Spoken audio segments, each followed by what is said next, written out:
takkan ku lepas wahai kau bidadariku dari surga untuk selamanya.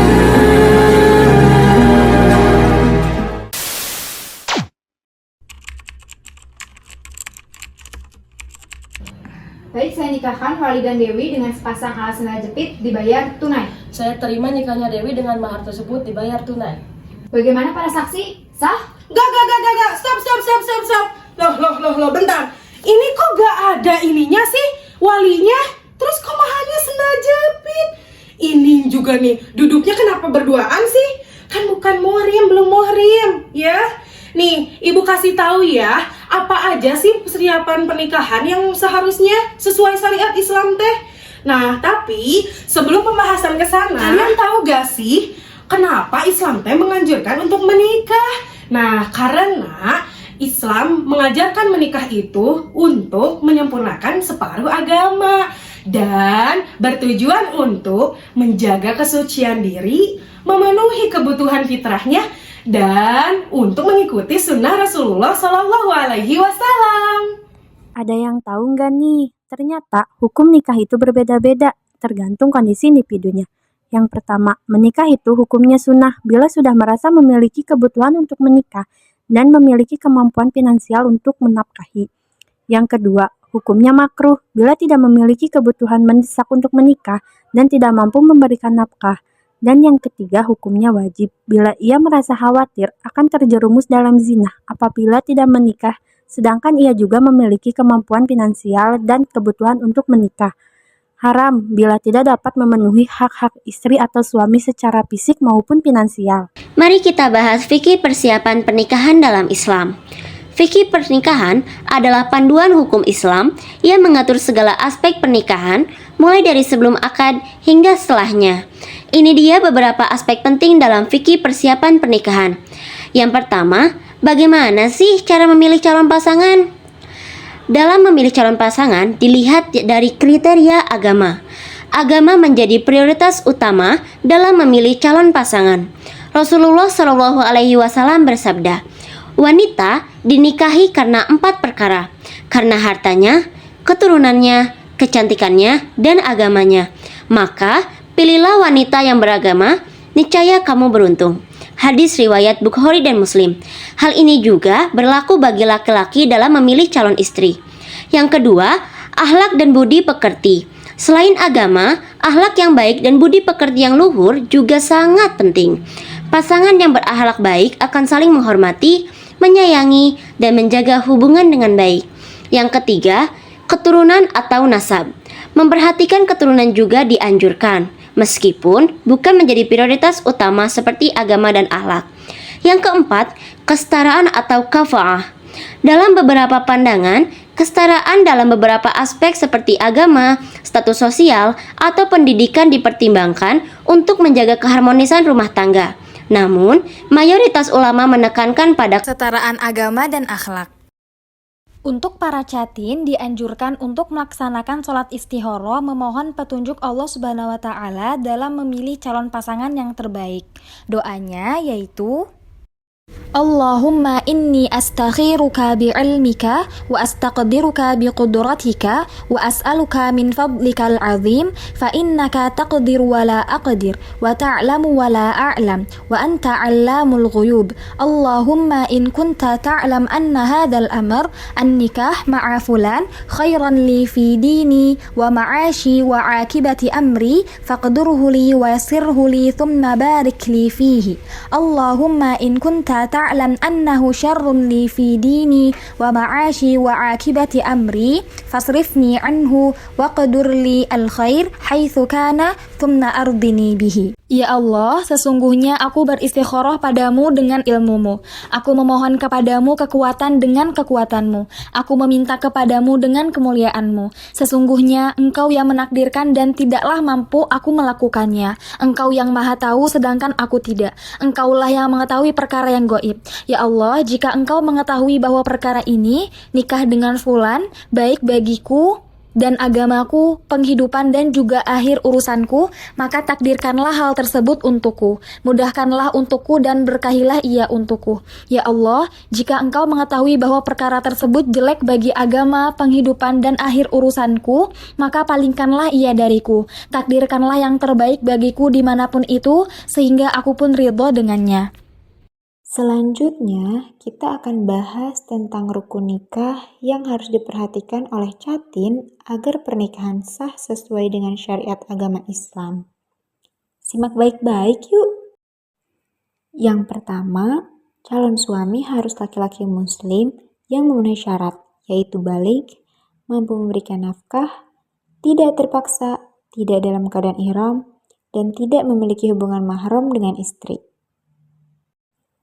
Yang kedua, calon istri, yaitu wanita muslimah yang memenuhi syarat dan tidak sedang dalam masa iddah atau masa tunggu bagi wanita muslim setelah bercerai atau meninggal, maka tidak boleh menikah lagi dengan pria lain selama 3 kali masa suci atau menstruasi.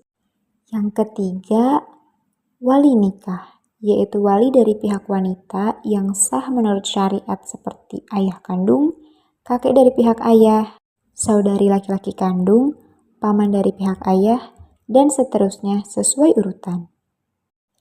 Yang keempat, 2 orang saksi laki-laki yang adil, yaitu saksi harus beragama Islam, baligh atau dewasa, berakal sehat, dan adil, tidak fasik. Yang kelima, ijab dan kabul atau sighat, yaitu ucapan serah terima antara wali nikah dan calon suami. Ijab adalah ucapan penyerahan dari wali, dan kabul adalah ucapan penerimaan dari calon suami. Yang keenam, mahar atau mas kawin. Mahar adalah pemberian wajib dari calon suami kepada calon istri, hukumnya wajib dan merupakan hak istri. Besaran dan bentuk mahar tidak ditentukan secara spesifik dalam syariat, namun dianjurkan untuk tidak memberatkan. Apa mahar nikah yang paling bagus? Dari Uqbah bin Amir radhiyallahu anhu, ia berkata bahwa Rasulullah Shallallahu Alaihi Wasallam bersabda, sebaik-baik mahar adalah yang paling mudah. Jangan lupa juga nih teman-teman tentang adab ketika persiapan pernikahan. Salah satunya yaitu calon suami dan istri harus tetap menjaga batas-batasan pergaulan dengan menghindari kholwat atau bercampur baur antara lawan jenis dan berinteraksi secara berlebihan. Nah, sekarang kalian sudah paham kan tentang persiapan pernikahan itu apa saja? Langkah selanjutnya yang kita tunggu-tunggu adalah kedatangan buah hati. Kira-kira apa saja yang harus dipersiapkan? Nah, yang pertama pastinya berdoa untuk dipermudah dalam mendapatkan keturunan. Yuk, simak doanya. Doa yang pertama, Bismillahirrahmanirrahim. Rabbana hab lana min azwajina wa dzurriyyatina qurrata a'yun waj'alna lil muttaqina imama. Yang artinya, ya Tuhanku, anugerahkanlah kepada kami istri-istri kami beserta keturunan kami sebagai penyenang hati kami dan jadikanlah kami imam bagi orang yang bertakwa. Quran Surat Al-Furqan ayat 74. Doa yang kedua, Bismillahirrahmanirrahim. Rabbi habli minas shalihin. Yang artinya, ya Tuhanku, anugerahkanlah kepadaku seorang anak yang termasuk orang soleh. Quran Surat As-Saffat ayat 100. Doa yang ketiga, Bismillahirrahmanirrahim. Rabbi la tazarni fardaw wa anta khairul warithin. Yang artinya, ya Tuhanku, janganlah Engkau membiarkan aku hidup seorang diri, dan Engkaulah waris yang paling baik. Quran Surat Al-Anbiya ayat 89. Nah, sekarang kalian tahu nggak sih apa saja nutrisi yang paling dibutuhkan untuk mempersiapkan program kehamilan bagi ibu? Yang pertama, asam folat. Asam folat sangat penting untuk mencegah cacat tabung saraf pada janin dan mendukung pertumbuhan plasenta serta perkembangan janin. Disarankan mengonsumsi 400 mikrogram per hari, dimulai setidaknya 1 bulan sebelum kehamilan. Contoh jenis makanannya bisa didapatkan pada bayam, brokoli, kacang merah, kacang hijau, jeruk, alpukat, pisang, telur, dan hati ayam. Yang kedua, zat besi. Zat besi berfungsi pembentukan hemoglobin dan mencegah anemia. Wanita usia subur sebaiknya mengonsumsi 18 mg per hari dan saat hamil meningkat menjadi 27 mg per hari. Contoh jenis makanannya bisa didapatkan pada daging sapi atau kambing, hati ayam, kangkung, tahu, dan tempe. Yang ketiga, kalsium. Kalsium penting untuk pembentukan tulang dan gigi janin, serta menjaga fungsi saraf dan otot tubuh. Asupan kalsium yang cukup juga dapat menurunkan resiko preeklamsi. Contoh jenis makanannya bisa didapatkan pada susu, tahu, tempe, ikan teri, sarden, brokoli, dan juga pakcoy. Yang keempat, omega 3, terutama DHA. Zat ini penting untuk perkembangan otak dan mata janin, serta dapat meningkatkan kualitas sel telur dan kesuburan. Contoh jenis makanannya bisa didapatkan pada salmon, tuna, telur omega 3, chia seed, dan juga kacang kenari. Yang kelima, vitamin B6 dan B12. Zat ini mendukung produksi hormon reproduksi dan kesehatan sel telur. Juga vitamin C dan E berperan sebagai antioksidan yang melindungi sel reproduksi dari kerusakan oksidatif. Dan zinc meningkatkan kualitas sel telur dan mendukung fungsi hormonal. Contoh jenis makanannya bisa didapatkan pada telur, susu, ayam, ikan, jeruk, kiwi, alpukat, kacang almond, daging sapi, dan juga biji labu.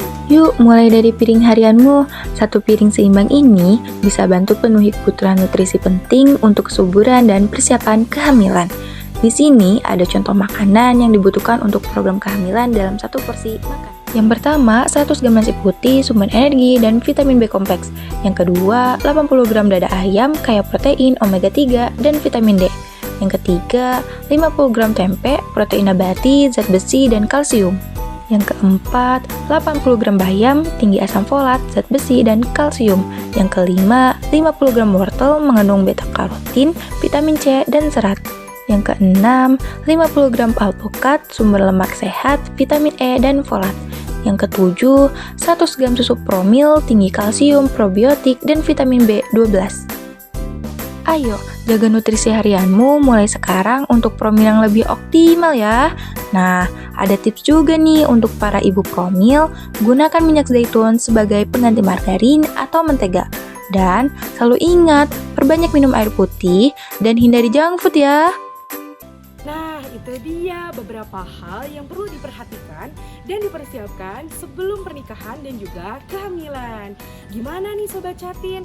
Kalian udah siap belum jadi calon pengantin? Nah, semoga semua penjelasan aku dapat kalian pahami ya. Sampai jumpa Sobat Bidan.